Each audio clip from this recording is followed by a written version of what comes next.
Okie dokie. Let's get started. We're going to knock out a shot. And quick recap. I'm not sure what the last shot I did was that kind of made its way to YouTube, but this last day or two, Mel undergoes a bit of a trauma. Melchizedek! Focus!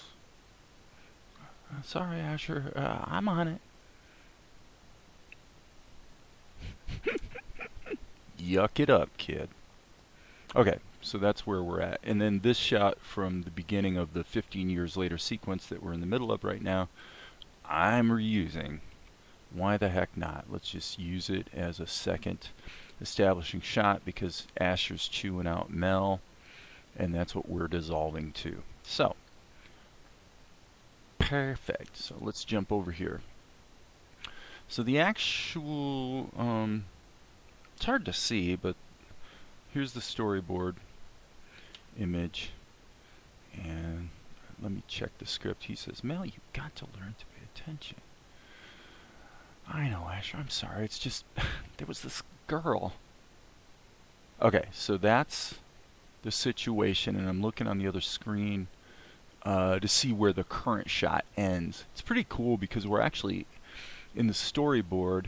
If I jump over here, we're actually only a couple rows of shots here away from one of the most fun parts of the show, really, is we're coming into here. So, oh, it's all nothing but fun. Yeah, there's a lot of work still to do, isn't there? Look at that. Jeez, oh, Pete. Okay. Okay, so that's and yeah, we're here. And then he goes, it's just there was this girl. Okay, so the last thing he says is, it's just there was this girl. Okay, so he says you got to learn to pay attention. I know, Asher. So what I'm going to do is start out by just sketching into the pencil test, and I think we'll go ahead and insert a keyframe, and I'm going to go ahead and get the entire shot blocked in on a single layer as a pencil test, just to rough it in, just so I can sort of map out the timing and stuff. So let's go ahead and get Asher's. We'll kind of say his hand is resting on this table as he's lecturing Mel. Okay, got a little bit of a. Let's go ahead and toggle between these, make the eraser a little bigger. Okay, so now by hitting my slash key, I can just make a quick switch between my pencil and my eraser. Pretty simple. Okay, so what I'm not going to do for this pencil test is map in the lip sync, because the lip sync's, you know, it's easy to do, and I don't need a pencil test guide to, you know, kind of sort of get that right. So let's just skip that. Okay, so what am I doing here? I'm trying to block in the characters specifically enough that the ink and paint process is going to be basically a no-brainer, number one. And number two, I'm thinking about and going to plan what in fact will be animated. So if we're not going to do the lip sync, which we're not, then here what we see is basically what's going to be animated is his arm. So he's gonna let me see, he's gonna do, you know, you got to pay attention, right? As far as I can see for this shot, yeah, because Mel's dialogue, really, we can just have a static shot of him.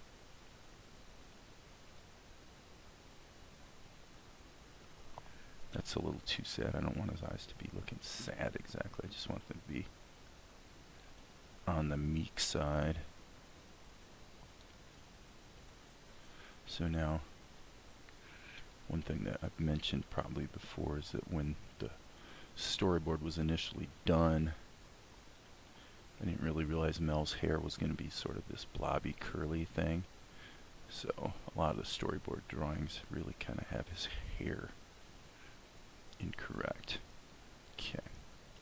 So if he's going to be just having some lip sync, it's really all about the movement of his arm. So that's what we'll block in. And I'm not even going to worry about the timing at this point. What I'm going to do is just duplicate that. And whoops, that is not what I meant to do. I need to select his arm. And we're just going to kind of block in an animation for his arm. So we'll put an anchor point right there. I'm going to say let's just do a couple keys here. So we're just doing it manually. I mean, you could obviously you could do this in Tahoma or whatever, and OpenTunes or Blender, and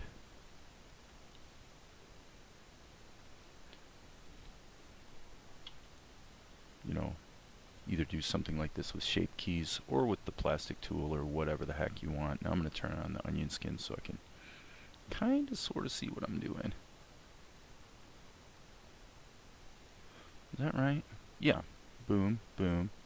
So I'm basically doing forward kinematics. I'm just kind of mapping it out in my brain. And of course, I could always go ahead and do it in, probably I'd do it in Tahoma, because that way I can just take the art and cut and paste it in. So you got to, yeah, so here's what we'll do. We'll jump this ahead 1 second. So that's a good, well, you've got to learn to pay attention.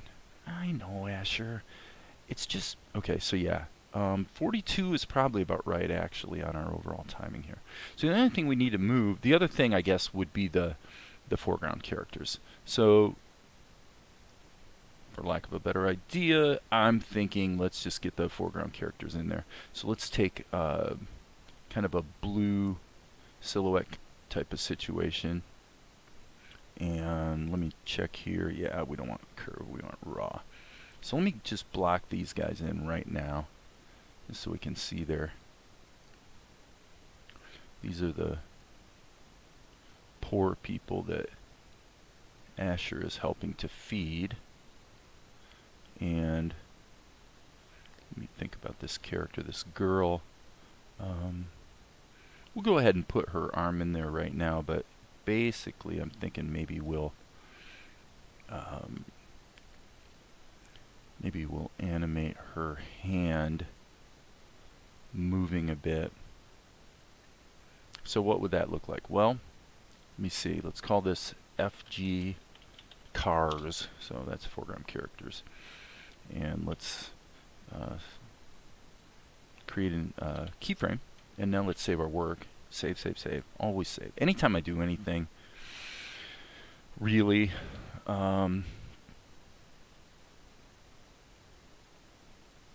any substantive step, such as, you know, drawing these outlines of these characters, I constantly save my KRITA file. And what actually gets saved is the ping file you can see right here, which is in the storyboard. So the ping file is being constantly updated, but when it saves the ping file, it also saves alongside of it a KRA file, which is a KRITA file, which preserves all my animation and layers and all the rest. So I kind of get two for the price of one, you might say. So, question: where do we want these people to be? So I'm thinking they're going to go. It's going to take them about a second. So let's go ahead and put them here. Actually, a better idea would be let's just move them in reverse. So I'm going to go A.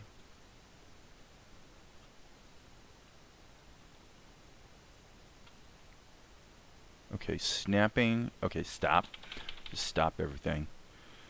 KRITA's got snapping going on. I have never one time ever had a situation where in KRITA where snapping was useful in any way, shape, or form.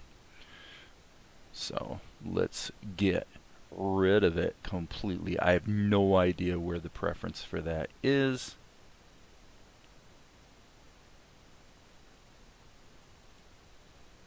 And I've certainly been known to toggle through something, look straight at it,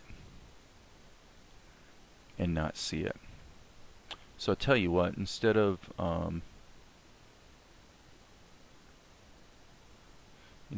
fighting at this point, maybe canvas only save. Okay, I'm just gonna Google it right now. So it's gonna be KRITA, how to turn off snapping. I know I used to know how to do it, and you know, you're just blitzing through and aha, that's it. Shift S, snap to, and okay, so according to KRITA, there is no snapping in place, so that's a little concerning, since obviously there is snapping going on.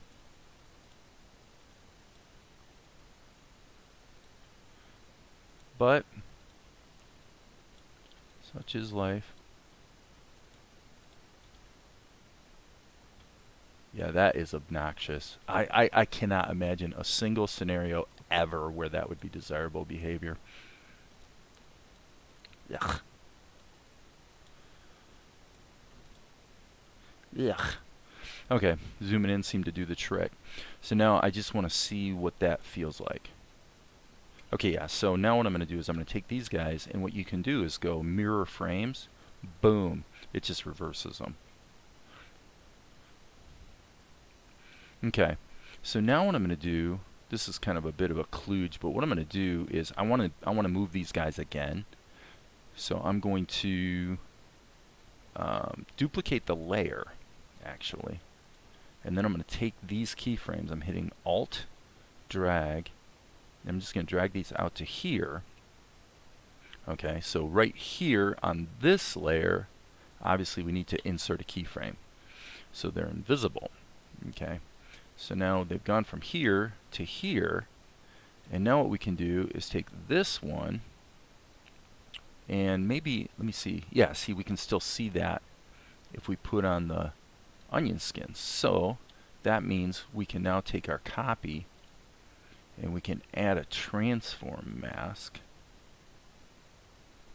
hit the A key, and shift this over here, maybe just slightly past. Okay, and then to be safe, I think I'm going to put these guys in a group, and then we'll hit Control E to merge the group, as opposed to flattening the layer.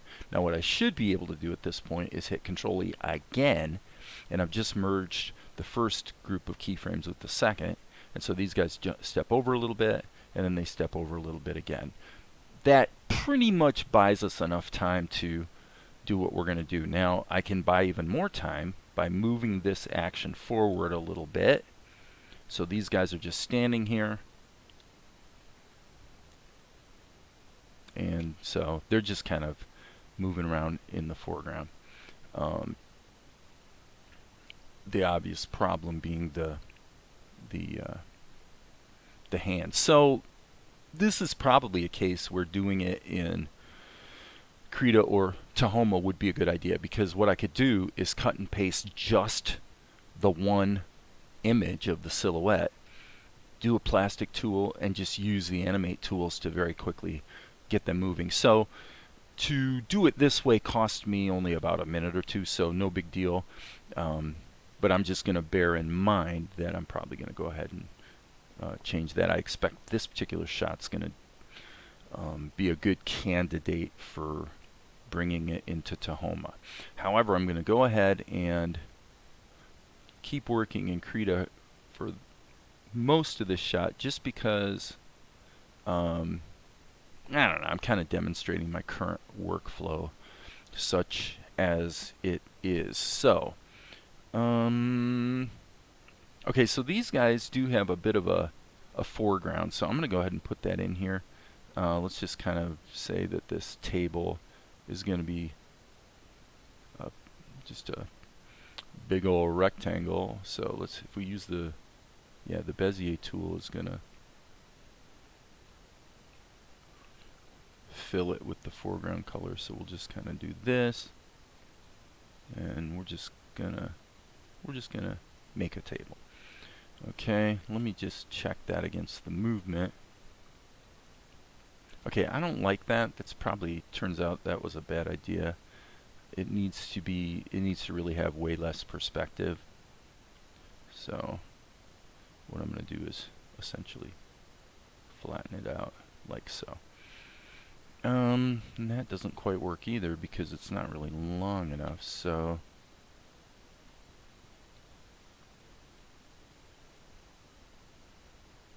I think that'll work pretty well. Okay, so there's our table. And we'll give our table some legs, just because we love our table and would hate for it to be without legs. And so I'm going to go into behind mode so I can make this a little bit darker.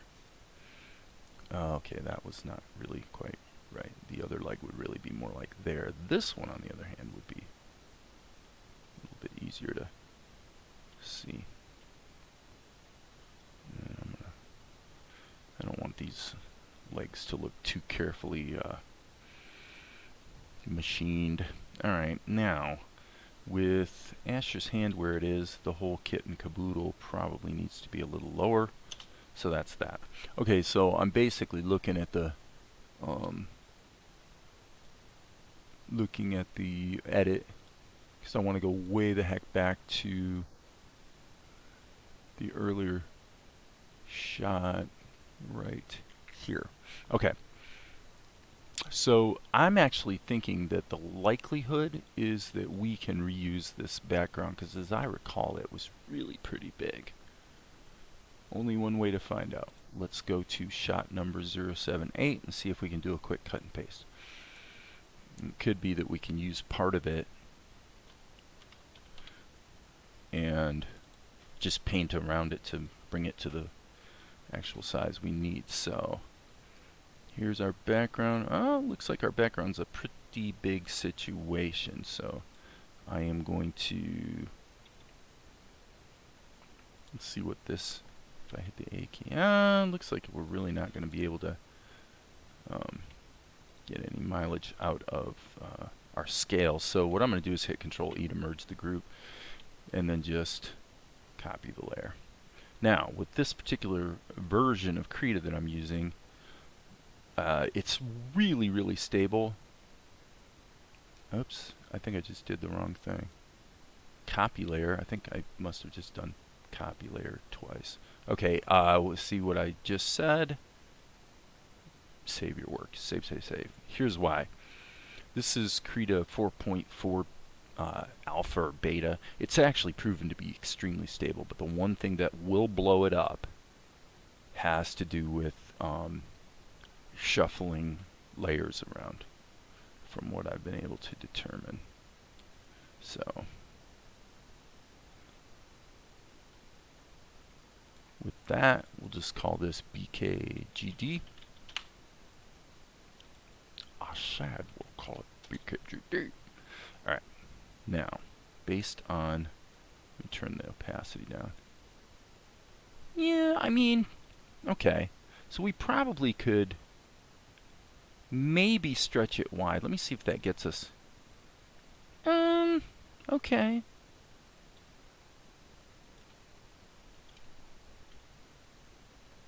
I'm thinking I can get away with that. Okay, so that looks pretty good actually, and then we'll just dissolve that into a kind of a background situation. Why does that look? It's kind of strange.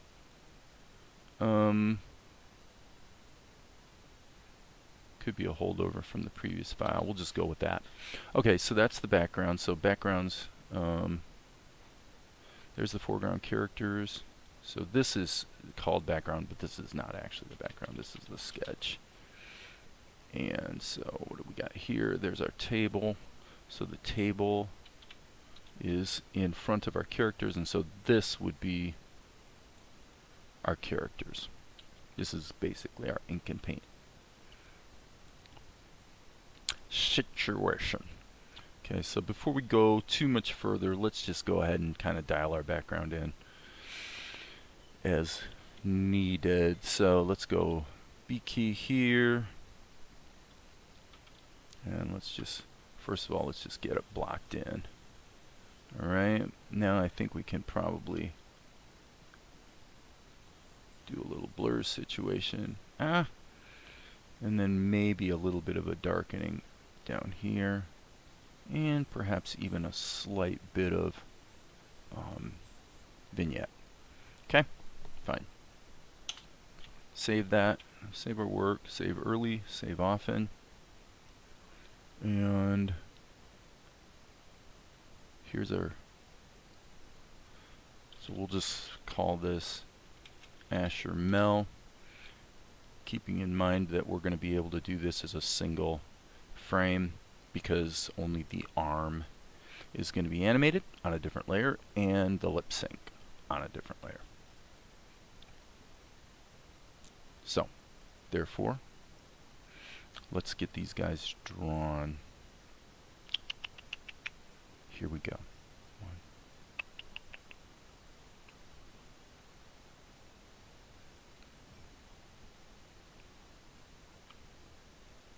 Stop. Okay, that's interesting. That is actually an interesting conundrum, isn't it? He's both behind and in front of the table. Well, we'll put the table behind for now.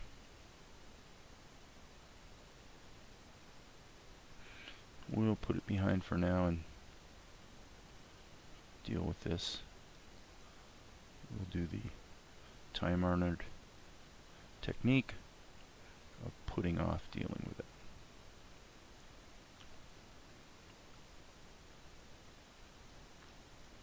Okay. Now, it wouldn't be a bad idea. Let me see something here. That is one long-looking arm. I don't know if I like that.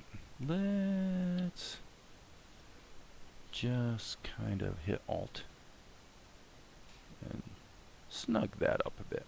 Okay, that's fine. B key. We're back in business. Okay, so now, boom, boom, boom. Yes, his garment kind of hangs down a bit, like that.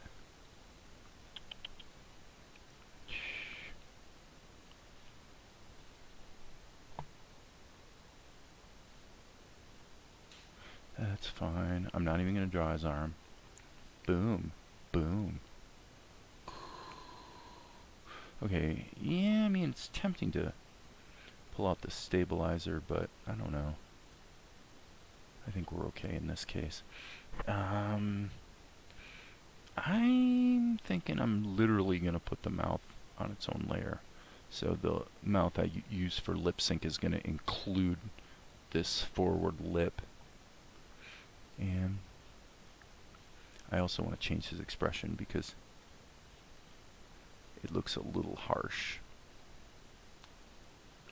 So I'm going to soften Asher's expression a little bit.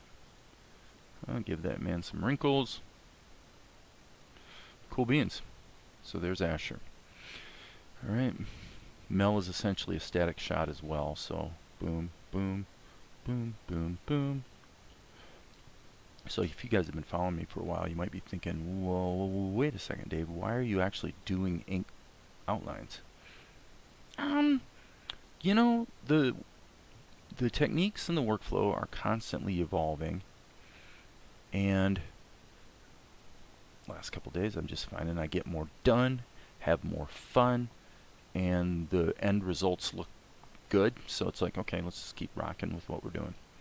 And any way you slice it, once I sort of got my groove on here, any way you slice it, it takes about an hour to do a shot, typically. You know, a shot's gonna usually range somewhere from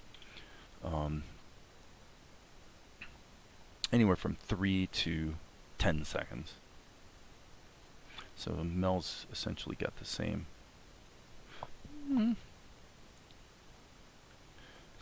hand position. Now I want to be careful here actually, because these guys, okay, sorry, they're in the front, duh. Okay, I really don't need that background in there, by the way. Okay, how did I manage that? Oh, yes. See, that's why I took these guys out. Because I'm like, they're skewing what we see. We need to actually move this table again. Sorry. It's really got to be like that, and maybe we should kind of stretch it a little bit. Okay. Fine. But anyway, I didn't want the characters to block Mel because I knew I could then do a sloppy job drawing his hand, only to have those other characters move out of the way and reveal a shoddily drawn hand, right? So I'm not saying that I'm doing the world's most amazing job of drawing hands here.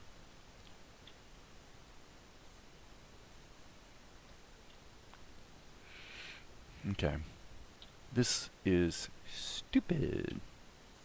I'm going to just get rid of that entirely. Actually, or let's try something just for kicks and giggles.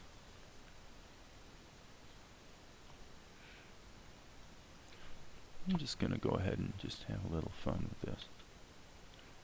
Boom, boom, boom. Okay, yeah. So his other hand is going to be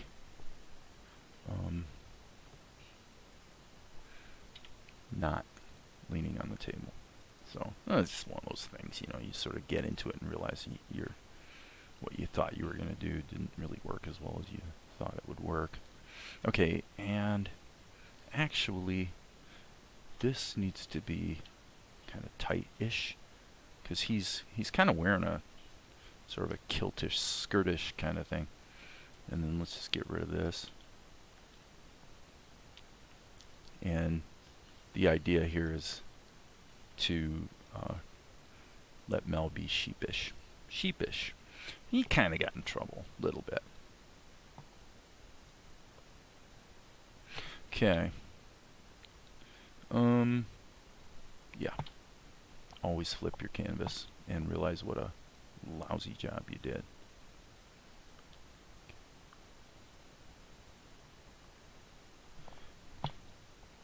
Now, in this particular case, it is also true that this is actual screen size right there, so we do have a little bit of latitude where it's not like we're dealing with a tight close-up here.